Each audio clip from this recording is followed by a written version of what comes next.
Solve the square root of z plus 3 equals negative 2. Again, I'm going to rewrite the problem over here. And we're going to follow the same steps that we did before. We need to get z alone, but z is inside a square root sign. So to get rid of that radical, we need to square both sides. On the left, the square root of z plus 3 squared is just going to be z plus 3.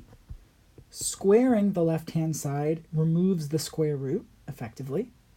On the right-hand side, negative 2 quantity squared gives us positive 4. Now to get z alone, we have to subtract 3 on both sides. This leaves us with z on the left, and 4 minus 3 equals 1 on the right.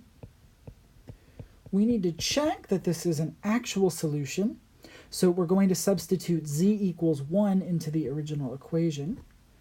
This gives us the square root of 1 plus 3 equals negative 2, which gives us the square root of 4 equals negative 2. And this is not correct. Remember, when we use the square root symbol, we are looking for the principal square root, or the positive square root.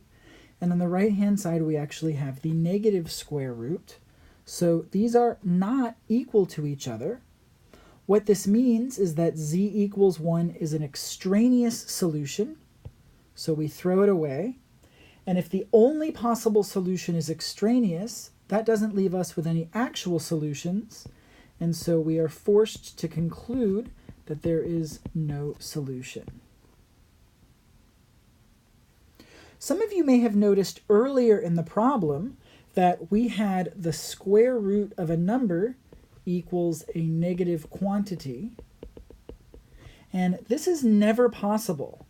We are never able to take the principal square root of something and end up with a negative number. So if we ever find ourselves in this situation, we can automatically conclude that there's no solution. We don't actually have to go through the procedure of squaring both sides and solving for the variable, because instantly we know that we cannot take the square root of something and end up with a negative quantity.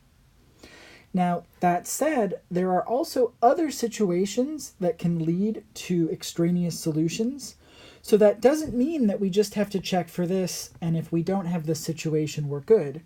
We will see other situations where there are extraneous solutions as well. So we will always need to check for extraneous solutions anytime we're squaring both sides of an equation.